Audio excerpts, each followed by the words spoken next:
básicamente es una semana que permite esta concientización o puesta en agenda, por así decirlo, con todos los problemas que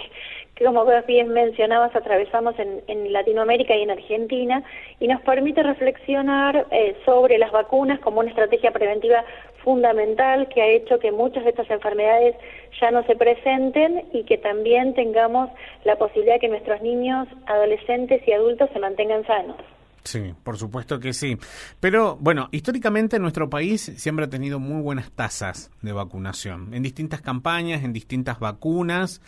pero esa situación ha ido cambiando con el paso de los años. Pero creo que la pandemia de COVID-19 y el desarrollo de estas vacunas particularmente marcaron un antes y un después. ¿Y eso ya se ve en las estadísticas, doctora? Sí, vamos a explicarle a la gente que cuando uno habla de cobertura o de habla de cantidad de niños, vamos a tomar niños y niñas protegidos, es decir, cantidad de niños vacunados. Uh-huh. Para la mayoría de estas vacunas, el nivel de protección que necesitamos es aproximadamente el 95% de la cantidad de niños y niñas de una determinada edad, ¿no? Entonces, cuando vos tenés ese porcentaje y lo mantenés en el tiempo, tenés la cierta tranquilidad, por así decirlo, de que los virus que pudieran ingresar al país se quedan limitados porque hay muchos niños y niñas que están protegidos.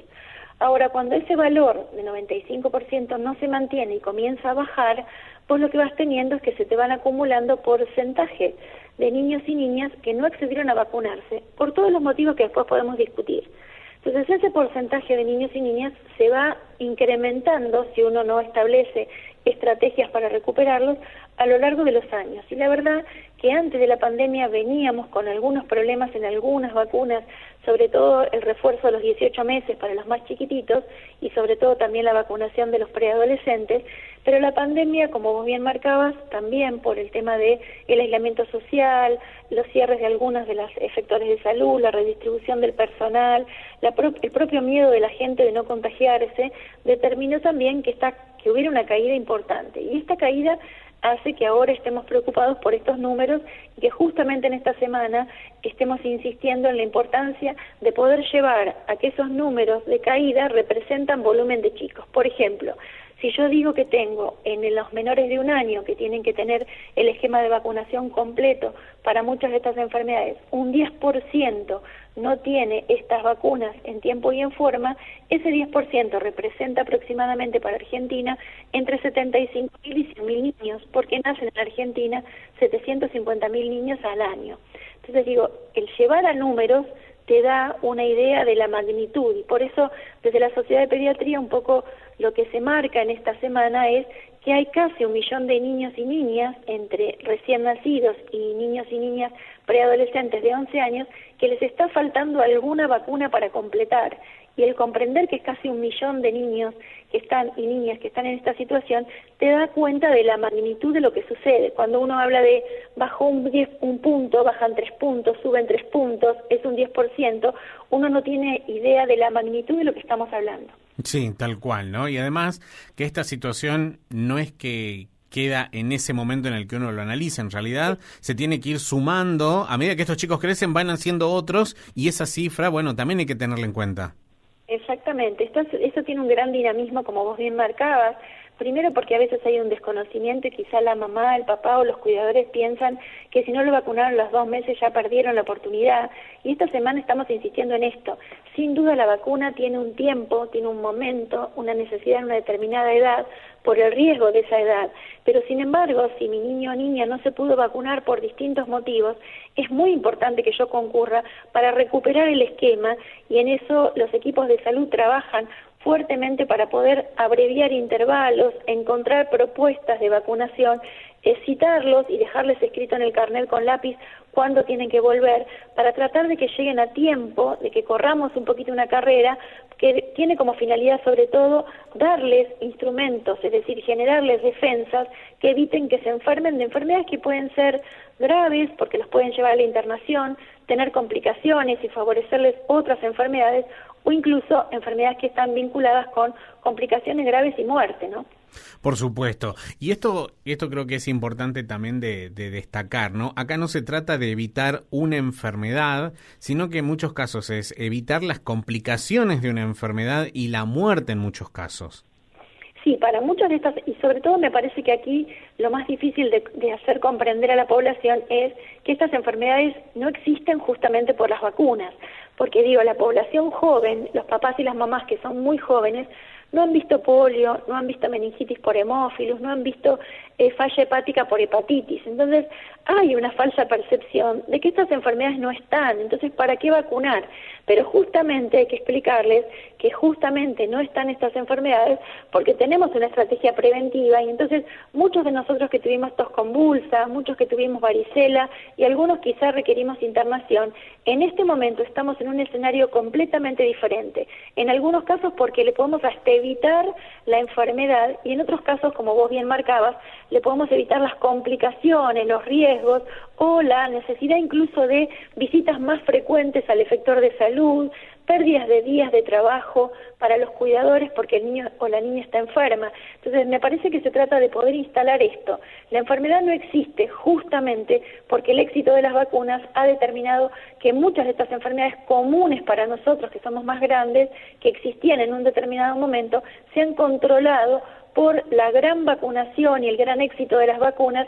y también por la responsabilidad solidaria, es decir, por el efecto de que muchos de nosotros vacunamos a nuestros niños, nuestros nietos, nuestros bisnietos y básicamente esa barrera que se genera con tantos niños y niñas vacunadas colabora para que algún otro que no se pueda vacunar o que no tenga la edad para recibir la vacuna o tenga algún problema de salud que le contraindique una vacuna pueda también tener la seguridad y la tranquilidad de una protección colectiva. Particularmente, doctora, creo que si hacemos un poquito de historia, una vacuna en particular, hace muchos años atrás, con un artículo que después fue desmentido y publicado en una revista científica, consolidó muchas de las teorías que hoy se manejan a nivel antivacunas. Y bueno, eso se instaló en determinados grupos y se fueron presentando en distintas partes del planeta. Pero sin embargo, en Argentina, ¿tenemos un fuerte movimiento antivacunas? No, es interesante lo que vos mencionás porque sí, esta situación está atribuible a una vacuna, que es la vacuna triple viral, sarampión, paperas y rubiola, y es la que ejerce sobre todo una atracción de reticencia o de rechazo de vacunación, sobre todo en Europa, a partir de este colega del Reino Unido que sembró esa duda. En Argentina hay una historia de vacunación muy potente y de hecho esta historia de vacunación muy potente habla de que nuestra aceptación a las vacunas en general es muy alta. Es muy interesante recordar que ahora no se habla en general ahora de grupos antivacunas, sino que se habla de vacilación o reticencia, como que yo dudo, retraso la vacunación, tendiendo a revisar la importancia, la necesidad y viendo cuál es la situación, digamos, que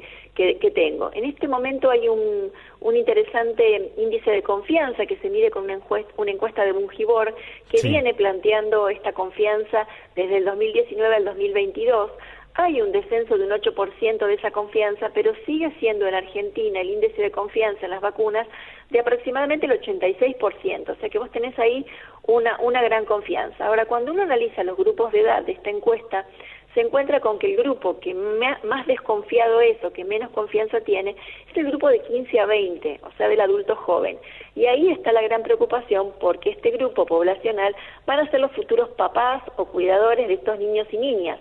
Con lo cual, entonces, es importante empezar ahora ya a pensar cómo podemos lograr convencer, sentarse a escuchar cuáles son los miedos o los mitos que tiene este grupo poblacional para poder lograr, entonces, que se adhiera más a las vacunas.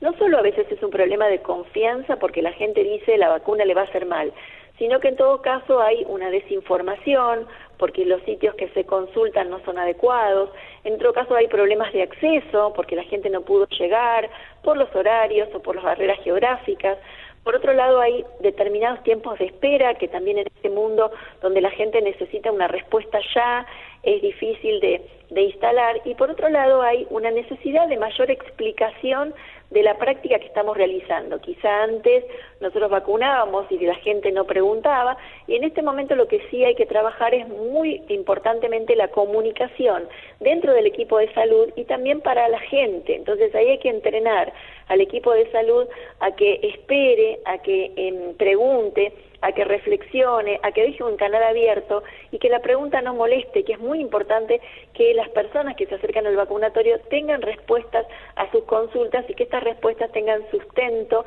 en por qué es importante la vacuna.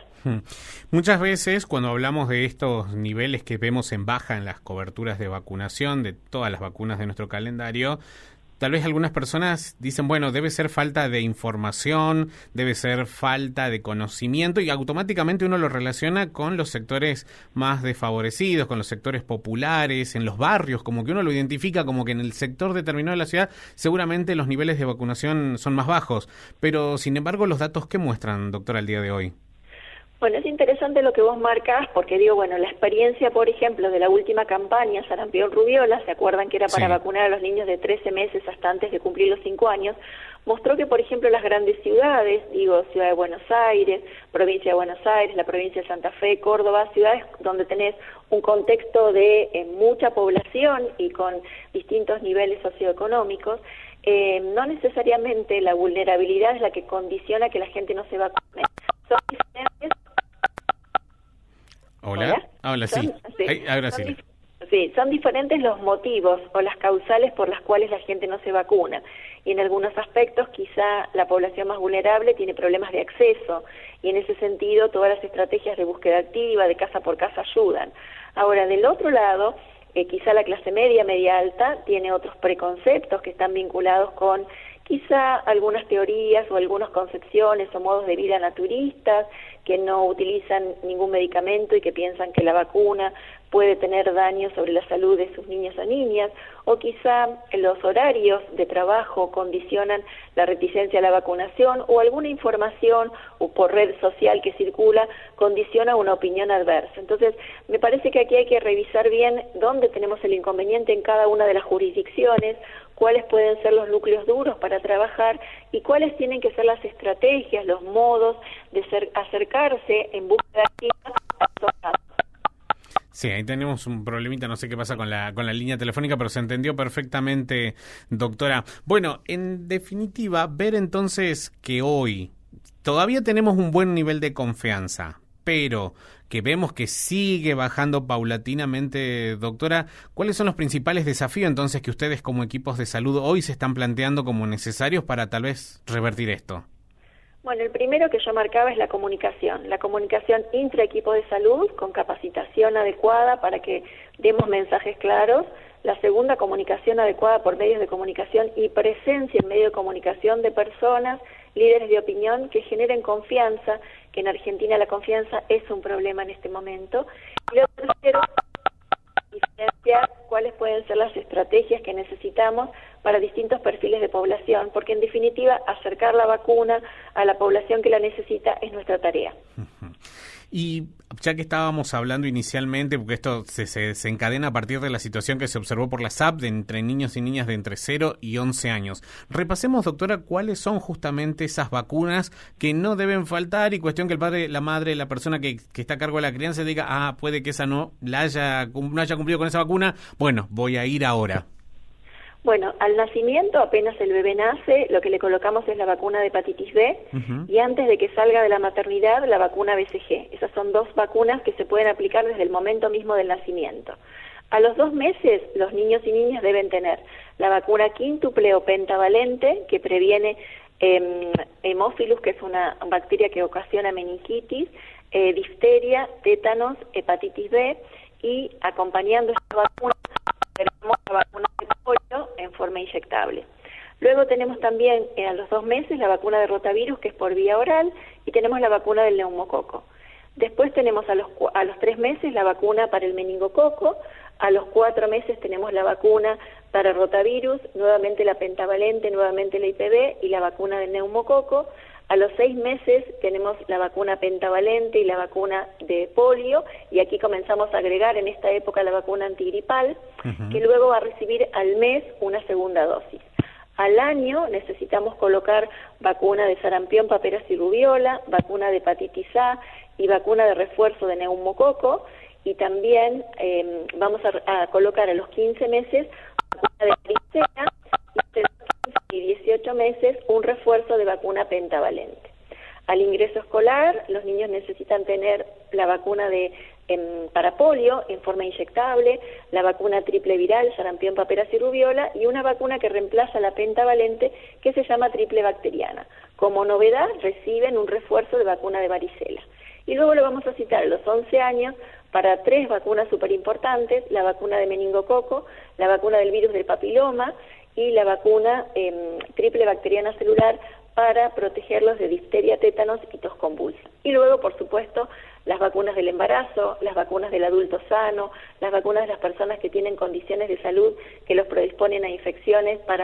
por eso gripe y vacuna de neumococo, y por supuesto las del adulto mayor, sin olvidarnos todos aquellos que tienen que completar su esquema con refuerzos o completar esquemas previos de vacuna para coronavirus. Exactamente, no hay que olvidarse que la pandemia por lo menos no ha terminado hasta ahora. Y también, por último, le quiero preguntar, porque la mencionó y me parece que también hay que recalcar que la vacuna contra el VPH también ha sido una que generó resistencia en algunos sectores de la sociedad a nivel global. Entonces, esta vacuna, ¿por qué es importante para tanto niños como para niñas? Bueno, esta es una vacuna que realmente tuvo como un descrédito, por así decirte, como vos mencionabas, y es una vacuna súper importante porque previene cáncer, ¿no? Digo, todas las personas que tienen en su familia alguien con cáncer, la verdad que desearían que tuviéramos para todas las formas de cánceres estrategias de prevención con vacunas. Así que es una vacuna que previene el cáncer de cuello uterino, pero también el cáncer de pene, también los cánceres orofaringios y también otros cánceres vinculados al aparato genital femenino y masculino, y que ya, como esta vacuna se establece en la preadolescencia, hubo una sospecha de que esta vacuna estuviera vinculada con que favoreceríamos el desarrollo, el inicio precoz de las relaciones sexuales. Y la verdad que al contrario, uno quiere que la persona desarrolle su sexualidad activa, que se cuide, que sepa cómo cuidarse y que tenga sin duda la prevención a través del virus de VPH, que nos va a tocar a todos, pero que aquellos que tienen la posibilidad de tener una vacuna, sin dudas, van a tener una menor incidencia de cáncer, como ya muchos de los estudios de Argentina muestran cómo ha cambiado el perfil de las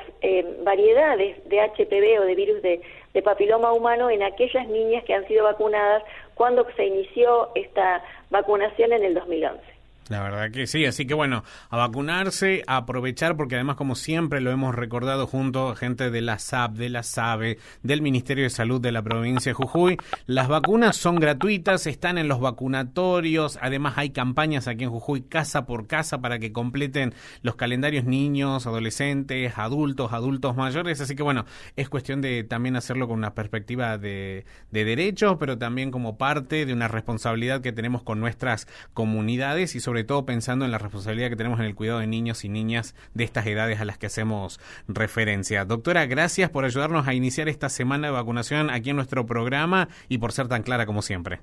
No, muchísimas gracias y perdón por los inconvenientes técnicos, y como vos bien decías, las vacunas son un derecho y es una muestra de lograr la equidad en la población, porque independientemente de si tenemos o no tenemos coberturas, estas vacunas están disponibles, gratuitas y esperándonos.